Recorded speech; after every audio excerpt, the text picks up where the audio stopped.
Hey guys, this is Spartacus here, and WMD was finally added to Black Ops Cold War. We were supposed to get it during the official release of the Vargo 52 assault rifle, but Treyarch decided to delay it, and they never really gave us a reason why it was delayed, but some people are speculating it's because of the whole deal with Russia invading Ukraine right now, because of course WMD is actually taking place at a Soviet Union facility, and so that kind of ties in with Russia a little bit. And one thing you'll actually notice within the WMD version we see in Black Ops Cold War, you don't see the giant red star Soviet Union logo on the side of the building that you see in the center of the map. Instead, they changed it into, I guess, whatever that logo is that Stitch works for, because Stitch, of course, was a pretty big, well-known bad guy within Black Ops Cold War storyline.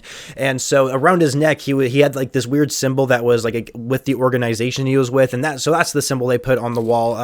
Unfortunately, and what I'm going to show you guys later in this video, I'm going to show you some walkthrough gameplay of each WMD map from each of the Black Ops games. And even though I think on the Black Ops 4 or the Black Ops version, I do show off that red star, but I don't actually show the replacement within Black Ops Cold War. Maybe you'll come across it in some gameplay here. I just didn't specifically look at in particular to actually really represent it to you guys. But anyway, you might come across it later in this video. And that's exactly what this video is going to be. I'm going to be showing off walkthroughs of each of the WMD maps from the 3 different games that it's in. So it originally came out in Black Ops, then we saw it make a return in Black Ops 4, and then now we see it again here within Black Ops Cold War. If I'm being completely honest with you guys, all of these 3 versions pretty much look alike. Obviously, like, graphic enhancements were made along the way, but the layout and throughout the most part, every little detail you see on this map is pretty much the same. And the one thing you'll definitely notice, and this is what I noticed right off the bat, was that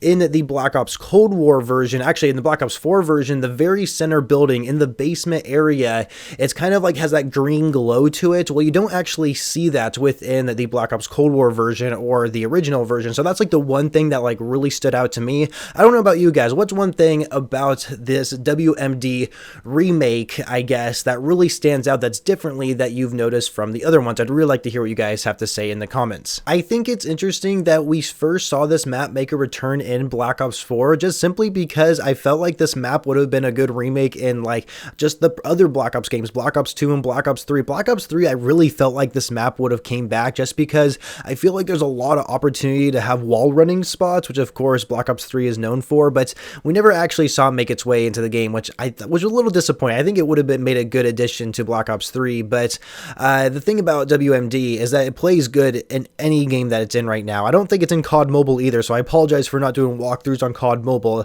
so I just want to throw that out there. But you know, this like, I'm a real sucker for snowy maps in Call of Duty. I feel like we just never get enough of them, and so I always cherish the ones we have, like Derail from Modern Warfare 2. I think most people would say that Derail is one of their least favorite maps in Modern Warfare 2, but for me personally, I really like it. I don't know why, just the snowy maps really capture a different feeling that you get from all the other maps for some reason, and I don't know, and that's probably one of the reasons why I cherish WMD here. And one thing you'll definitely notice when I'm doing through these walkthroughs on each of these maps from the different games is that with Black Ops 4 is another huge noticeable difference is that in one area you can climb up on that big old ladder where people like this camp and snipe up there. There's actually a button you can press and it just moves the container right and left, and it doesn't really do anything. Maybe it could provide cover. I don't know if it does provide cover for any purpose. I mean, it does a little bit in close quarters area, but long range it doesn't really do anything. So I don't know, like that was like one of the biggest things that definitely stood out between these different ones. And of course that one basement room that like is glowing green in the center of that building. But I don't know, like there really isn't much difference in the map. I think it's also a good map for search and destroy. I think it has a reasonable like length to it to make it a more interesting search and destroy map. I feel like the bigger the map, the more interesting it is on search and destroy, because the enemy's players could be anywhere. There's so many different spots you can go to, and so I think it does make a good search and destroy map rather than the respawn game modes that I usually play, which are TDM and Domination, which of course also play really well, especially in Black Ops Cold War. I was really impressed how well it actually played. Maybe it was just because I was doing good and I haven't really been doing that great in Call of Duty recently, but nonetheless, it does play good. I do want to talk about Black Ops Cold War here for a little bit, because it seems like a lot of people are actually going back to playing that game instead of playing Vanguard, which is definitely understandable. understandable. I think Black Ops Cold War is a pretty underrated game, and I think it's funny how people all of a sudden, how like they starting to like the multiplayer now. I don't know why, but I mean, Vanguard for the most part is not a bad game. I do like the way Vanguard plays, but there's just so many issues with it that's just so irritating to like notice every time you play it. It's really bad with what's going on in Vanguard, hence why I'm playing like a lot of other Call of Duty games right now. But Black Ops Cold War, you know, I think really did a good job bringing this map back. I would say it's probably my favorite Call of Duty to play in. I don't know, I can't really say that. I haven't played on WMD enough to really give my full opinion, but they play all so well. I couldn't tell you which game in particular I like playing this map on, but they all play really good, and that really shows the reputation of the Black Ops series. I feel like Black Ops 4 is like the bad child of the series, you know, but personally, Black Ops 4 was really good in my opinion. I loved playing the multiplayer. It was so much fun to grind for, and then of course, Zombies I thought was really underrated despite how much hate it got within the community. A goal of mine in Black Ops Cold War was to get gold camo on every single weapon in the game, all the base weapons, all the DLC weapons that came within the game. I want to get gold on all of them, but not really in multiplayer. I want to unlock Gold Viper from Zombies and being able to unlock Dark Aether for all of them. And Dark Aether does look really good, of course. I mean, it's literally Black Ops 3's Dark Matter.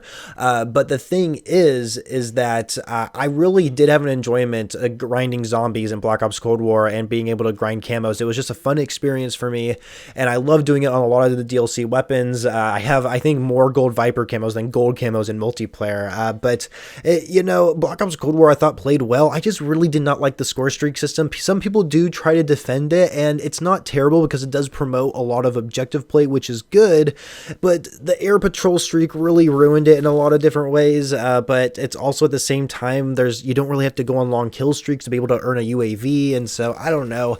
I like how your score or kills reset on death towards your kill streaks, because it just provides a little bit more skill that, yeah, you still got to play the objective, and yes, you still have to like streak up if you want to unlock these things. And so but with Cold War they didn't have that, you know, the score didn't reset upon death, which I thought was really dumb. But you know, it is what it is, and either way I still thought the game played well, and I enjoyed it way more than Modern Warfare 2019's multiplayer. But that's honestly going to be it for the video, guys. I hope you enjoyed it. Yeah, I just kind of was just doing walkthroughs of each of the maps here within WMD. I hope you guys enjoyed it. Maybe you spot some things that I didn't mention in this video, but let me know what they were in the comments if you did. I really like to know. And of course, which of the WMDs is your favorite? I would like to know that, because I cannot pick which one is my favorite out of the series. But either way, with that being said, that is it. Leave a like if you enjoyed it, subscribe to the channel if you are brand new, and of course, I shall catch you guys